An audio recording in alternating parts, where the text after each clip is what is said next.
Chapter 1. The Day Everything Felt Wrong. I was 4 months pregnant when my doctor looked at my file, turned off the ultrasound, and quietly told me I needed a lawyer before I went home. That was the moment I realized my husband, my family, and even my unborn child were part of a trap I was never meant to see. I'm Alara, and you're listening to a true revenge story about family, betrayal, and the silence that saved my life. I had rehearsed this appointment all morning, the way you rehearse something you need to go right because you have already waited too long for it. A quick check, a steady heartbeat, a picture to keep, then home. The clinic sat in a quiet Connecticut town. The waiting room smelled like disinfectant and weak coffee. A muted television played local news. I kept my palms over my belly, feeling that faint pressure under my ribs, half nerves, half wonder. My husband, Miles, was not there. He kissed my forehead at the door and said he could not move a client meeting. I nodded because I was trying to be the kind of wife who made things easier. A nurse called my name. The exam room was cool, the paper on the table crinkling when I sat. Dr. Karen Mileson entered with her tablet tucked to her chest, brisk but kind. She asked about nausea and sleep. I answered automatically. My mind was already on the screen that would tell me everything was still safe. She apologized for the cold gel. The monitor turned toward me, and there it was, the blurred curve of my baby, the bright flicker that meant a heart was beating, steady and sure. Relief hit so fast my eyes burned. I watched the tiny movement and felt love that scared me with its force. Then Dr. Mileson reached for the keyboard. Her hand paused. She looked at the screen with a stillness that did not match her earlier warmth, like she was rereading a line she did not expect. I followed her gaze. I could not read the details, just blocks of text. I saw my name, Claire Bennett, and beneath it my husband's, Miles Bennett, in the spouse field. The doctor stared at it for a beat too long. When she looked back at me, her face had changed. Not panic, something tighter, controlled. She turned the monitor away and pressed a button. The screen went dark. My heart jumped so hard I felt it in my throat. "What is it?" I asked. She set the wand down and wiped her hands. "Your baby looks fine," she said. "Please hear me. The baby looks fine." My hands were already on my stomach. "Then why did you turn it off?" She took a breath and glanced toward the door. "I need you to sit up," she said, "and I need you to come with me, somewhere private." I swung my legs over the table. "You said the baby is fine." "The baby is fine," she said again. "This is not about the ultrasound." She led me down the hall to a small office with a desk and 2 chairs, and a framed photo of a lake at sunset. She closed the door. I waited for the part where she smiled and said she had forgotten something. She did not. She pointed to a chair, and I sat. She stayed standing a moment, one hand on the back of the other chair. "I'm going to say something plainly," she began. "You may not like it, but I need you to listen carefully and not do the first thing your instincts tell you to do." My instincts were already screaming. Call Miles, drive home, demand answers. I swallowed. "What is this? Please." She sat. "I recognized your husband's name," she said. My chest tightened. "He is not a patient here." "Not here," she said. "Somewhere else. Before you go home today, before you call him, before you ask him a single question, you need to talk to a lawyer, right now." A lawyer? The word did not fit in my life. I'm pregnant. "This is not about what you want," she said. "This is about what could happen if you move too fast." "Did he do something illegal?" I whispered. She hesitated. "I cannot give you details in this room," she said carefully. "Not yet. But there is information connected to the fertility clinic you used last year. Information connected to his name. If he realizes you are aware of it, you could lose control of the situation. Lose control how? In ways that would hurt you, she said.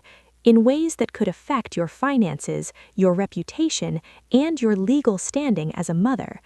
Cold spread across my skin. I thought of paperwork Miles had pushed across the table months ago.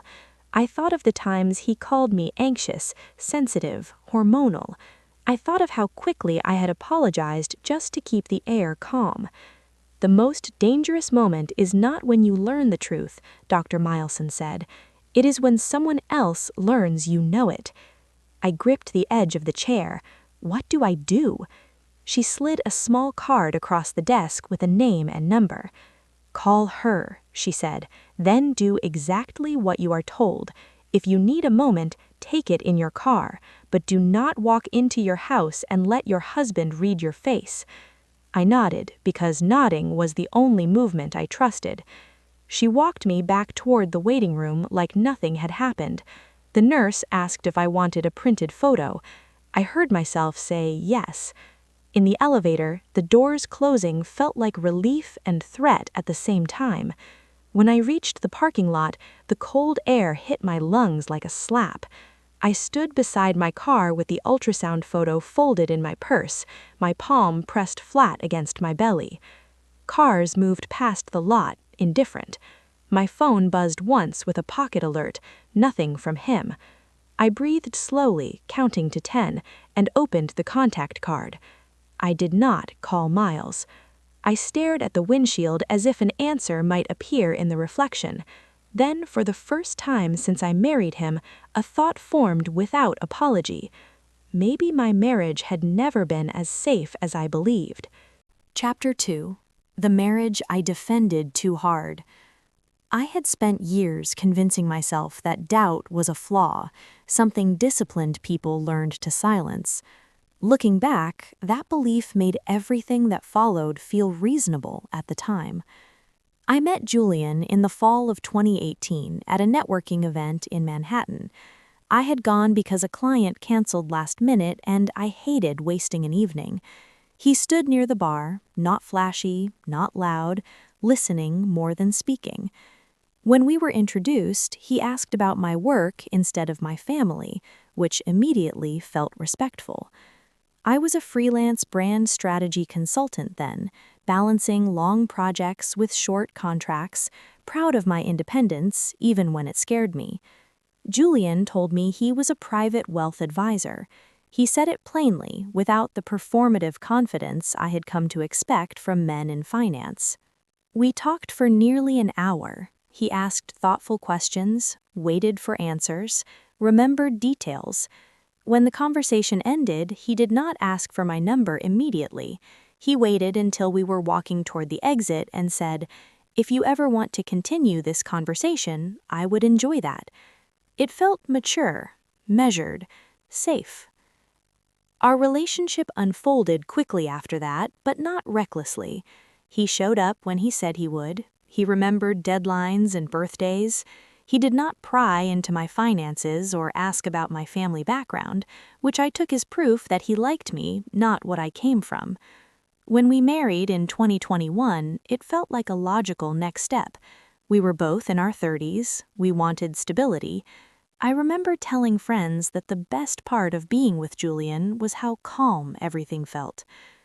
Calm can be deceptive. My mother, Lydia, never liked him. She was polite, never openly hostile, but she asked questions that made me uncomfortable, questions about his clients, his credentials, his interest in our long-term planning. One afternoon over lunch, she asked, "Does he ever talk about your trust?"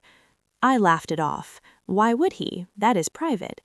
She did not argue. She just nodded and said, "Men who do not ask are often waiting."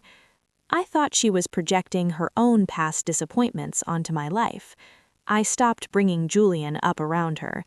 Over time, we spoke less, not because we fought, but because I did not want to defend my happiness. After the wedding, Julian's curiosity shifted.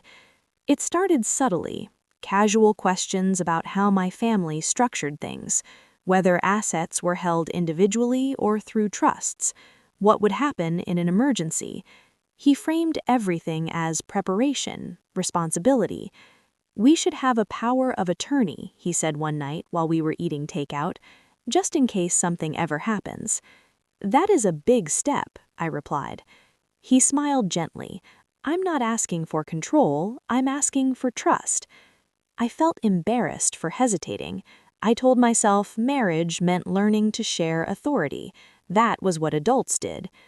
When we began IVF in 2023, I was exhausted in ways I had never experienced. Hormones wrecked my sleep, my moods swung without warning.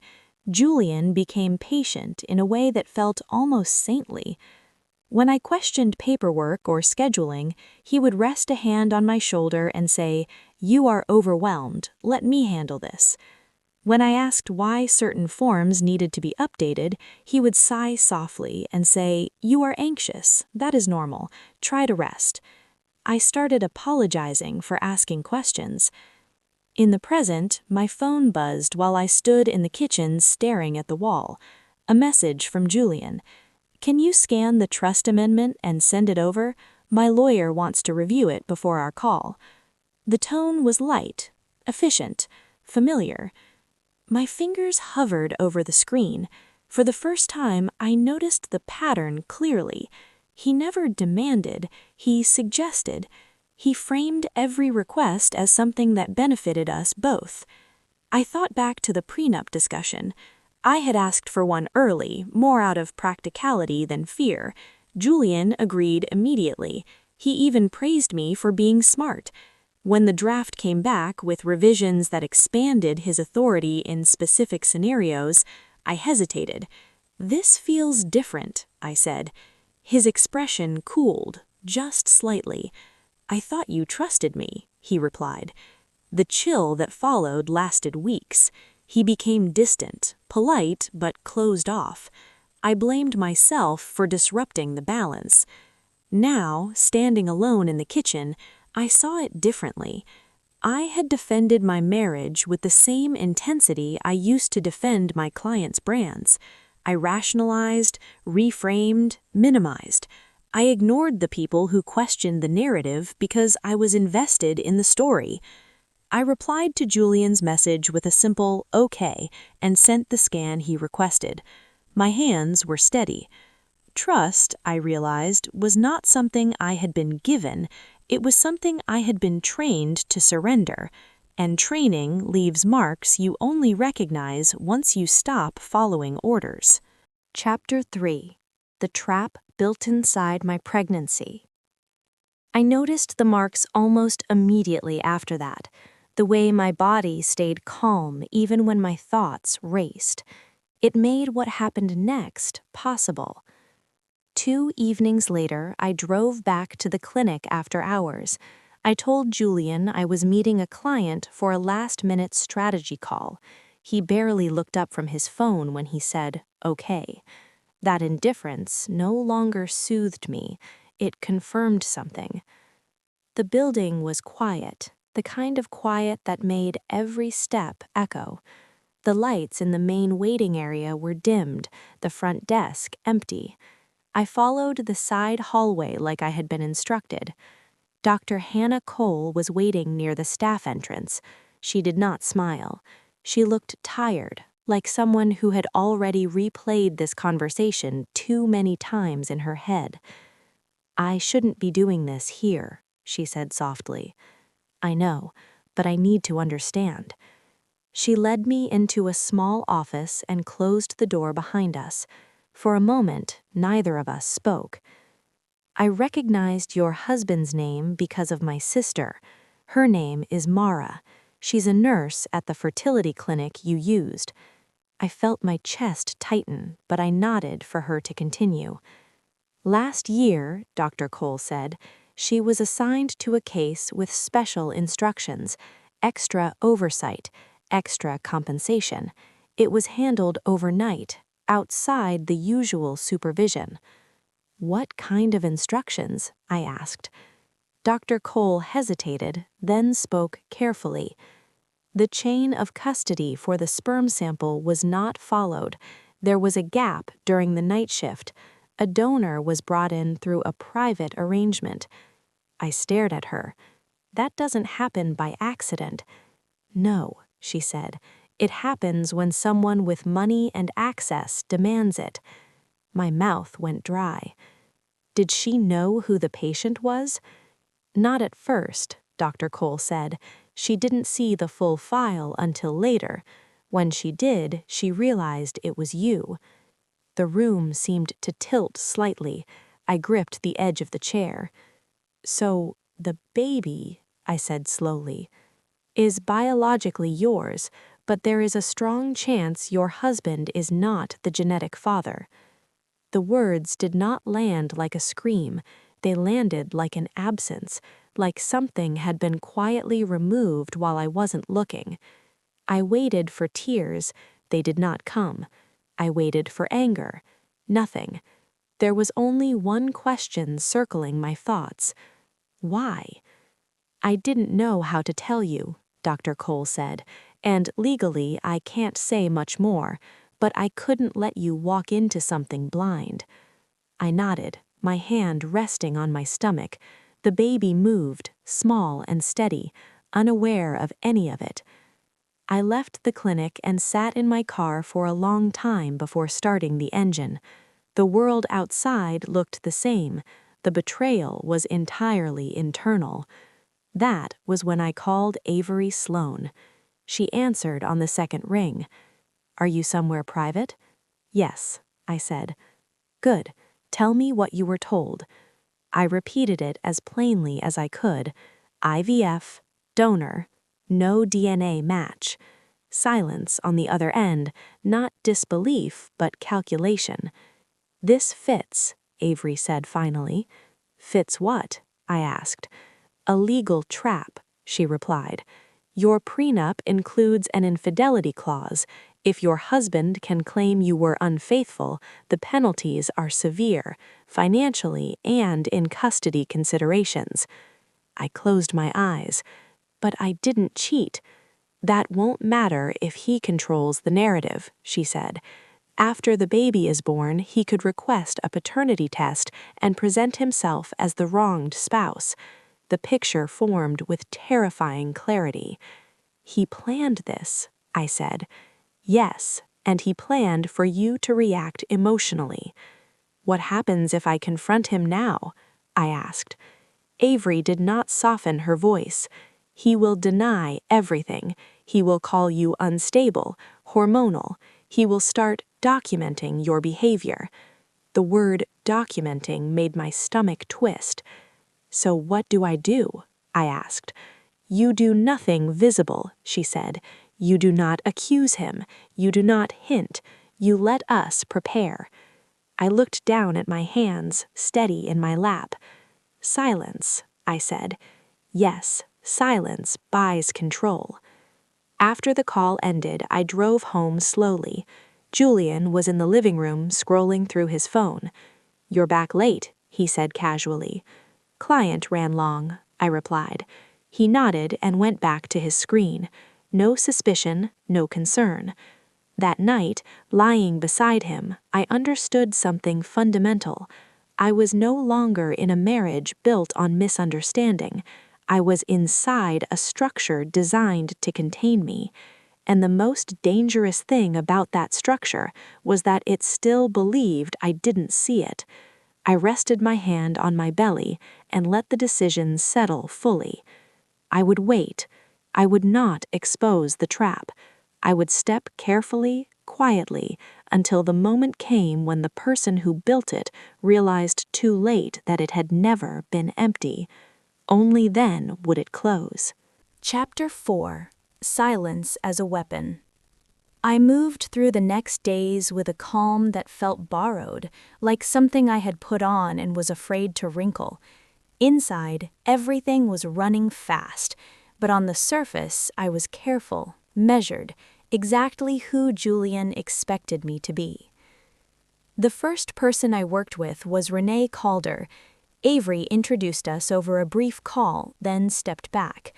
Renee was not a lawyer. She was an investigator who understood how to collect truth without contaminating it.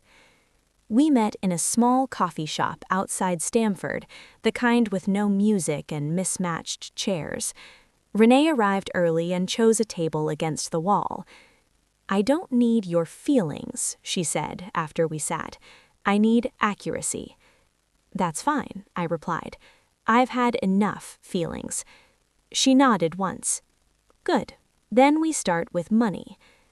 Julian's world revolved around numbers, but not the kind he liked to display. Renee showed me how to look past statements and focus on movement, small transfers that repeated monthly, accounts opened and closed quickly, consulting fees paid to shell entities with no real footprint. "This isn't sloppy," Renee said, scrawling through a spreadsheet. "It's maintained." "Maintained how?" I asked. "Like a habit," she replied. "Something he feeds quietly so it doesn't starve or draw attention." At home, I became deliberate. I left my laptop where Julian always saw it. I answered his questions with the same tone I always had. When he talked about work, I listened, nodding in the right places. Inside, I was watching everything. One afternoon, Renee called me while I was standing in the laundry room. "He's doing an internal email review," she said, "company-wide cleanup." My stomach tightened. "What does that mean for us?" "It means anything we haven't copied could disappear," she said. "We may have hours, not days." I moved quietly to my office and logged in. My hands stayed steady as folders refreshed. I found the email thread Renee had flagged, an exchange about schedule changes and special handling tied to the fertility clinic. I forwarded it to the secure address Renee gave me, then deleted the sent history and closed my laptop. That night, Julian kissed my forehead while I brushed my teeth. "Security tightening at work," he said casually. "Compliance stuff." I smiled at my reflection. "Sounds stressful." He shrugged. "Part of the job." My hands shook only after the bathroom door closed. The risks multiplied quickly. Mara stopped responding to messages. Renee told me she had been called into HR and reminded about confidentiality. When Mara finally replied, it was one sentence: "I can't talk right now. I'm scared." Renee did not push. "Fear freezes people," she said. We let it. Then Noah vanished. The donor contact Renee had tracked changed his number. Emails bounced back. Renee suspected he had been warned, paid, or both. Each disappearance felt like a door closing. Each time I resisted the urge to run to Julian and demand explanations. Silence held. Social pressure filled the gaps. At a charity luncheon, Monica Hale slid into the seat beside me with a bright smile. "You look radiant," she said. "Everyone keeps saying how lucky you are." "Lucky." She gestured across the room. "Julian is incredible, so involved, so responsible." I nodded, letting the word hang between us. That night, Julian scrolled through photos on his phone while I folded laundry. "People love the idea of us," he said. "We should do something nice, a celebration." I looked up. "What kind of celebration?" "A small gathering, family, colleagues. It shows stability." I told Renee the next morning. "He's building a stage," she said immediately. "So am I," I replied. 2 days later, Renee called with a new name. "Evelyn Price," she said. "She was involved with Julian 6 years ago." "What happened?" I asked. "She lost most of her assets in a quiet settlement, and her reputation took the rest." Evelyn agreed to speak once. We met in a public park, sitting on opposite ends of a bench. "He never raised his voice," Evelyn said. "He just kept asking questions until I doubted myself." Her hands trembled as she spoke. By the time I realized what was happening, it was already written down. When Julian announced the date for the party, I did not hesitate. "That sounds perfect," I said. He smiled, satisfied. "I knew you'd understand." As invitations went out, Renee and Avery aligned evidence and timelines. Julian spoke openly about responsibility, about transparency. "After the baby is born," he said one night, "I want everything to be clear, no questions." I agree. That night, lying beside him, I listened to his breathing and understood the difference between fear and clarity. Fear rushes. Clarity waits. Sometimes the only way out of a trap is to let the person who built it believe it is working. I stared at the ceiling and imagined the room filled with people who thought they knew us. They would soon learn how little they understood. Chapter 5. The Moment He Thought He Won. The night of the party arrived wrapped in a calm that felt almost artificial, like the quiet before a storm everyone pretended not to see. Julian moved through the house with practiced ease, adjusting lights, checking glasses, smoothing details that made the evening look effortless. I watched him from the kitchen as I arranged food I barely tasted. My hands were steady. That surprised me more than anything else. I had imagined fear, shaking, maybe a moment where I would almost ruin everything by reacting too soon. Instead, I felt focused, present. Guests began to arrive just after 7, family first, then colleagues, then friends who belonged more to Julian's world than mine. They filled the living room with laughter and praise, admiring the house, congratulating us, commenting on how well Julian seemed to handle everything. "You look wonderful," someone said, touching my arm gently. "You're glowing." Julian stepped in smoothly, an arm around my back. "She's been incredible through all of this," he said. "Strong, calm, exactly what this family needs." Family.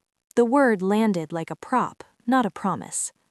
As the room filled, Julian took command of the space the way he always did, guiding conversations, telling stories that framed him as thoughtful and responsible.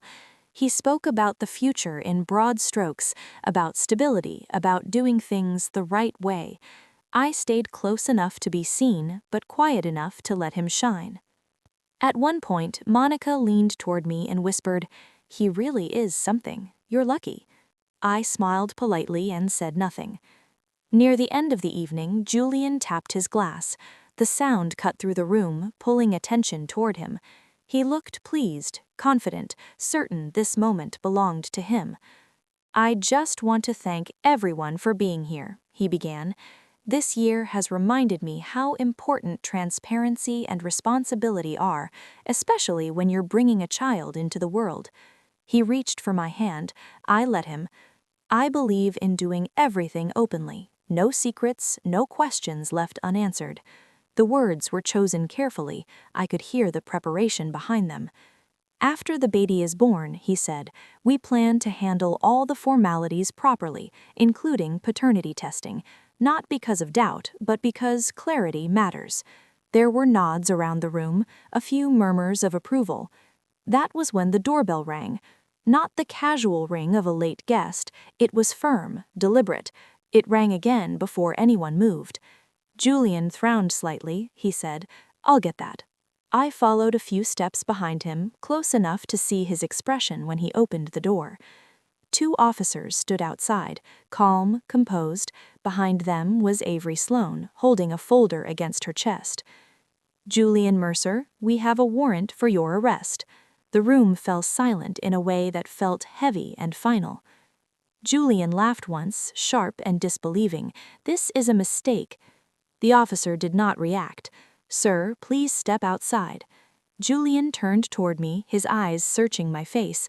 "Alara, what is this?" I did not answer. Avery stepped forward. "This is about fraud, financial misconduct, and reproductive deception." The words hung in the air, unfamiliar and terrifying to the people listening. Julian's voice rose. "This is insane. She's pregnant. You can't do this here." "We can, and we are." As they stepped inside, the room shifted. People moved back instinctively, creating space as if danger itself had entered with them. The officer opened the folder and spoke clearly. "We have documentation of unauthorized IVF procedures, financial transfers through concealed accounts, and witness statements indicating a pattern of coercion and manipulation." Julian's composure cracked. "This is a setup. She's unstable. She's emotional." I finally spoke. "No," I said, quietly.